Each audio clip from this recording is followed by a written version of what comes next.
In the today's video, we are going to discuss with our next chapter, that is S block elements.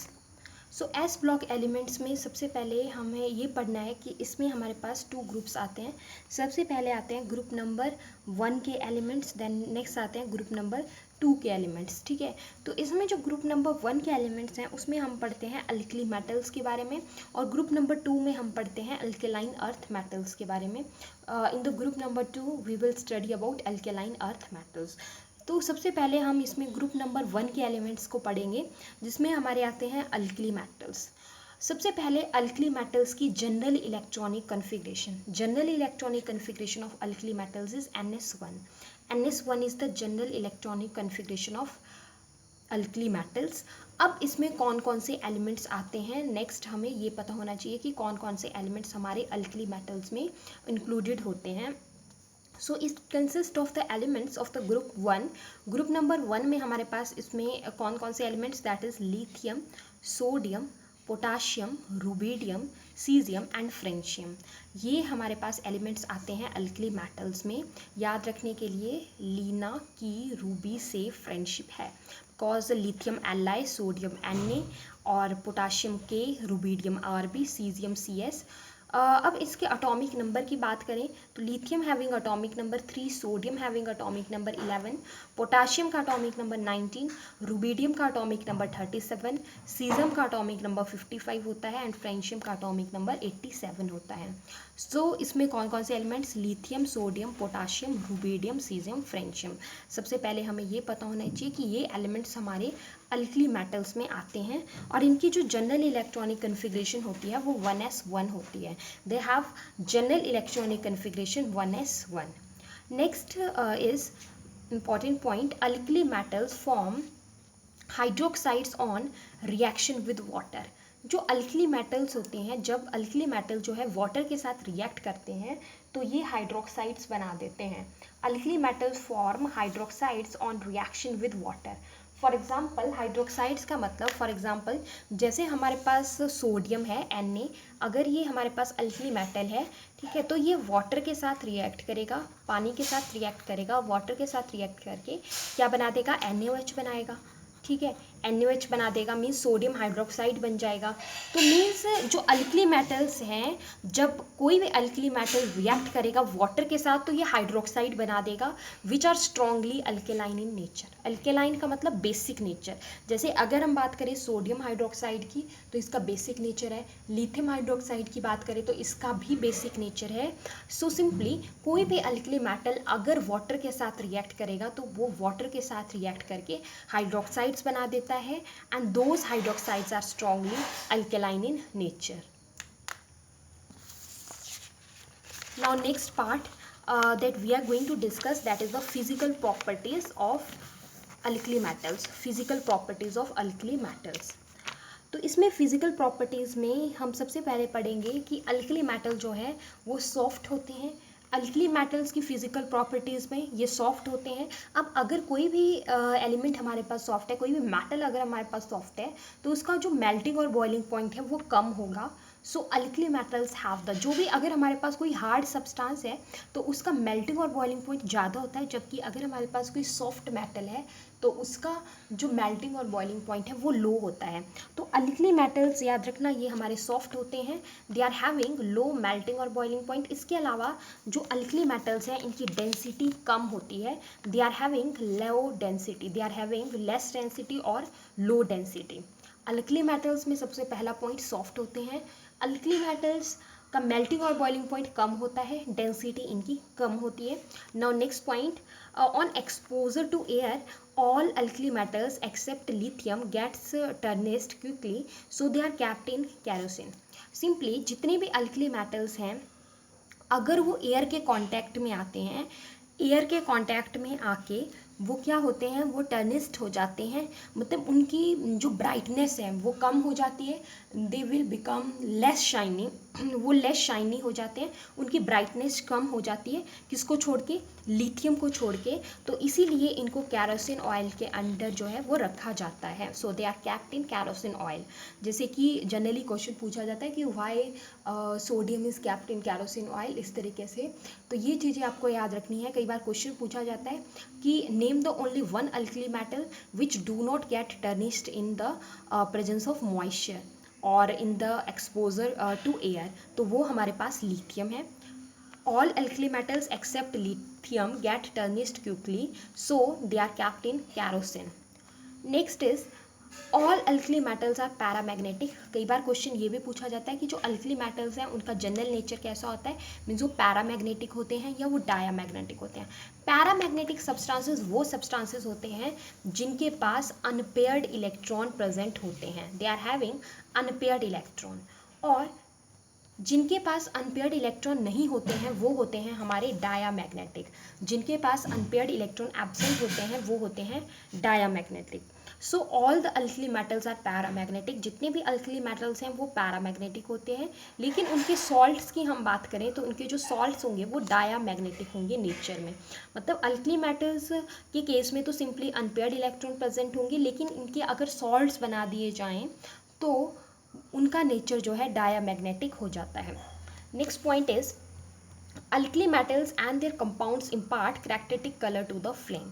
Alkali metals और उनके जो compounds होंगे, alkali metals कोई भी compounds बनाएंगे तो अल्कली मेटल्स और उनके जो कंपाउंड्स होते हैं वो फ्लेम को एक कोई ना कोई कलरेशन देंगे, कोई ना कोई करेक्टरिस्टिक कलर देंगे। तो उसी बेसिस के ऊपर, उस फ्लेम टेस्ट के बेसिस के ऊपर फिर पहचाना जा सकता है कि कौन सा हमारे पास मेटल है। मतलब सोडियम का कलर जो है अलग होगा, ठीक है, फ्लेम कलरेशन की अगर हम बात करें सोडियम का कलर अलग होगा, लिथियम का कलर हमारे पास डिफरेंट होगा। इस तरीके से हमारे पास डिफरेंट डिफरेंट तरीके के जो कलर हैं वो मिलते हैं फ्लेम कलरेशन के ऊपर। तो ये पॉइंट आपका इम्पॉर्टेंट है कि जो अल्कली मेटल्स हैं वो कैरेक्टरिस्टिक कलर इम्पार्ट करते हैं फ्लेम को। अब यहाँ से क्वेश्चन पूछा जाता है इनके फ्लेम के कलर के बेसिस के ऊपर। तो यहाँ पे आपको ध्यान देना है, लिथियम, लिथियम जो है वो देता है क्रिम्सन रेड कलर। लिथियम जो है देता है क्रिम्सन रेड कलर। जब फ्लेम कलरेशन का क्वेश्चन पूछा जाएगा तो आपसे इस तरीके से पूछा जाएगा कि फ्लेम कलरेशन में सोडियम कौन सा कलर देता है, रुबीडियम कौन सा देता है, सीजियम कौन सा देता है। तो लिथियम देता है क्रिम्सन रेड कलर। याद रखने के लिए ट्रिक है luck, LC, lithium crimson red colour. Sodium जो है वो देता है गोल्डन येलो कलर की फ्लेम, सोडियम देता है गोल्डन येलो कलर की फ्लेम। और हमारा जो पोटाशियम है वो देता है पेल वॉयलेट कलर की flame. Potassium give pale violet colour flame and rubidium reddish violet. ठीक है, आर से याद हो जाएगा रेडिश वॉयलेट। रुबीडियम देता है रेडिश वॉयलेट कलर की फ्लेम, और SC से याद रख सकते हैं सीजियम देता है स्काई ब्लू कलर की flame. So this is important part from here. Lithium gives crimson red colour flame, sodium gives golden yellow color flame, and your potassium give pale violet color, and rubidium give reddish violet color flame, and cesium gives sky blue color flame. Next point is due to large negative electrode potential, due to a large negative electrode potentials, alkali metals are strong reducing agents. ऐसे question भी पूछे जाते हैं। आपसे question पूछा जाएगा कि alkali metal strong oxidising agent होते हैं या alkali metal strong reducing agent होते हैं। So remember alkali metals are strong reducing agent. Reason उसके पीछे क्या है, due to their large negative electrode potentials. So this is important point, due to their large negative electrode potentials, जो alkali metals हैं वो strong reducing agent होते हैं। Next is, अब कई बार क्वेश्चन पूछा जाता है कि जितने भी हमारे पास अल्कली मेटल्स हैं उसमें से सबसे ज़्यादा स्ट्रॉन्ग रिड्यूसिंग एजेंट कौन सा होगा, क्योंकि अल्कली मेटल्स में तो हमारे पास आते हैं lithium, sodium, potassium, rubidium, caesium. लेकिन अगर हम उन सब में से देखें तो जो लिथियम है that is the strongest reducing agent in the solution due to its large heat of hydration.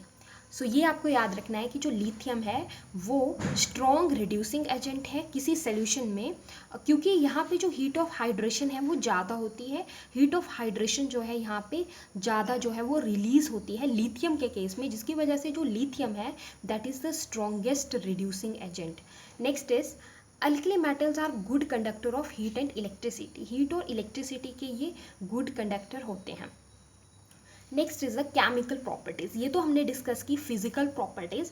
Next हम डिस्कस करेंगे chemical properties of alkali metals. तो केमिकल प्रॉपर्टीज़ में सबसे पहला हमारे पास आएगा अल्कली मेटल जो है वो हाईली रिएक्टिव होते हैं। Alkali metals are highly reactive, mostly electropositive due to their large size and low value of ionization enthalpy. देखो जो अल्कली मेटल्स हैं उनका साइज जो है बड़ा होने की वजह से और आयनाइजेशन एंथैल्पी कम होने की वजह से। आयनाइजेशन एंथैल्पी का मतलब होता है किसी एटम में से इलेक्ट्रॉन को निकालने के लिए कितनी एनर्जी लगेगी। ठीक है, कितनी एनर्जी लगेगी किसी एटम में से इलेक्ट्रॉन को निकालने के लिए। तो अगर आयनाइजेशन एंथैल्पी कम होती है तो उस केस में साइज छोटा होगा, बिकॉज जनरली हमारे पास क्या होता है कि जो आयनाइजेशन एंथैल्पी है वो ज़्यादा होती है अगर साइज़ हमारे पास कम हो। अगर साइज़ कम हो मीन्स जो आयनाइजेशन एंथैल्पी है वो इन्वर्सली डिपेंड करती है साइज़ के ऊपर। लेकिन अगर हम अल्कली मेटल्स के केस में देखें तो इनके केस में लो आयनाइजेशन एंथैल्पी होती है और आयंस का साइज लार्ज होता है, जिसकी वजह से जो अल्कली मेटल्स हैं वो हाईली रिएक्टिव होते हैं। So alkali metals are highly reactive due to their large size and low value of ionization enthalpy. This is important point from this. Next is alkali metals decompose water with the evolution of hydrogen. जो alkali metals हैं वो water को decompose कर देते हैं और hydrogen gas को release करवाते हैं। बोलने का क्या मतलब है, जैसे मान लो हमारे पास कोई अल्कली मेटल है, अगर वो वाटर के साथ रिएक्ट किया तो हमारे पास क्या होगा, वो जो मेटल है वो अलग रिलीज़ हो गया। ठीक है, OH नेगेटिव आयन हमारे पास अलग मिल गया, OH नेगेटिव आयन अलग मिल गया और साथ में हाइड्रोजन गैस यहाँ पे इवॉल्व होती है। ये क्वेश्चन कई बार पूछा जाता है कि अगर अल्कली मेटल्स जो हैं वाटर के साथ रिएक्ट करते हैं तो एट दैट केस हमारे पास कौन सी गैस जो है वो रिलीज़ होती है। तो ये आपको याद रखना है, यहाँ पे जो हाइड्रोजन गैस है वो रिलीज़ होती है। देखो OH नेगेटिव आयन हमारे पास मिल गया, ठीक है, M पॉजिटिव मेटल आयन भी मिल गया, साथ में गैस यहाँ पे हाइड्रोजन गैस रिलीज़ होगी जब जो अल्कली मेटल्स हैं वो वाटर के साथ रिएक्ट करते हैं।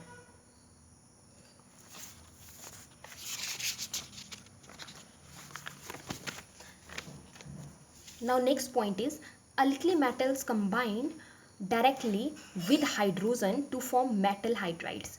जो अल्कली मेटल्स हैं वो डायरेक्टली हाइड्रोजन के साथ कंबाइन करके मेटल हाइड्राइड्स बना देते हैं। जैसे हमारे पास अल्कली मेटल है, मान लो दिस इज मेटल, यहाँ पे मेटल में हम कोई भी अल्कली मेटल ले सकते हैं, लिथियम, सोडियम, पोटाशियम। ठीक है, तो यहाँ पे अगर अल्कली मेटल हाइड्रोजन के साथ डायरेक्टली कंबाइन करेगा तो क्या बनेगा, तो मेटल हाइड्राइड बनेगी। For example MH general formula की बनेगी। ठीक है, तो यहाँ पे जो मेटल है दैट इज M और M पॉजिटिव H नेगेटिव हो गया। सो सिंपली अल्कली मेटल जब भी हाइड्रोजन के साथ रिएक्ट करते हैं तो मेटल हाइड्राइड्स बनती हैं। Next is alkali metals have strong affinity towards the oxygen and this affinity of the alkali metals towards oxygen increases when heated in the atmosphere of oxygen। जो alkali metal है उनकी strong affinity है किसके साथ combine करने की, oxygen के साथ कंबाइन करने की। और ये जो इनकी एफिनिटी है अल्कली मेटल्स की, ये जो एफिनिटी है, ये जो टेंडेंसी है ऑक्सीजन के साथ रिएक्ट करने की, ये इंक्रीज करती है जब इनको हीट किया जाएगा, जब अल्कली मेटल्स को हीट किया जाएगा ऑक्सीजन की प्रेजेंस में या in the atmosphere of oxygen. For example यहाँ से आपका इंपॉर्टेंट पार्ट है, यहाँ से क्वेश्चन पूछे जाते हैं। जैसे हमारे पास अल्कली मेटल है, ठीक है, अगर ये ऑक्सीजन के साथ रिएक्ट करेगा, अगर ये ऑक्सीजन के साथ रिएक्ट करेगा तो हमारे पास क्या बनेगा, नॉर्मल ऑक्साइड बनेगी, M2O टाइप की बनेगी। किसके केस में, लिथियम के केस में। मीन्स अगर हम लिथियम का रिएक्शन करवाएं ऑक्सीजन के साथ तो क्या बनेगा, Li2O बन जाएगा। इस तरीके की ऑक्साइड बन जाएगी जो कि एक नॉर्मल ऑक्साइड है। लेकिन अगर हम सोडियम का रिएक्शन करवाते हैं, अगर हम सोडियम का रिएक्शन करवाते हैं ऑक्सीजन के साथ, ठीक है, तो हमारे पास उस केस में पर ऑक्साइड बनती है। पर ऑक्साइड मीन्स Na2O2, इस तरीके की फॉर्म में जो होगा Na2O2, दैट इज पर ऑक्साइड। तो सोडियम के केस में हमारी पर ऑक्साइड बनती है, और पोटाशियम, रुबिडियम, सीजियम ये हमारे परऑक्साइड्स बनाते हैं। पोटाशियम, रुबिडियम, सीजियम ये हमारे परऑक्साइड बनाते हैं। मीन्स अगर हमारे पास यहाँ पे जो मेटल है वो अगर पोटाशियम होगा, वो अगर रुबिडियम होगा, या फिर वो सीजियम होगा, तो हमारे पास इस टाइप की ऑक्साइड्स बनेंगी जिनको हम सुपर ऑक्साइड्स बोल देते हैं, जिनको हम सुपर ऑक्साइड्स बोल देते हैं। पर ऑक्साइड्स तो हमारे पास किसके केस में बनी, सोडियम के केस में। यहाँ पे जो हमारी बनेगी उसको हम सुपर ऑक्साइड बोल देंगे।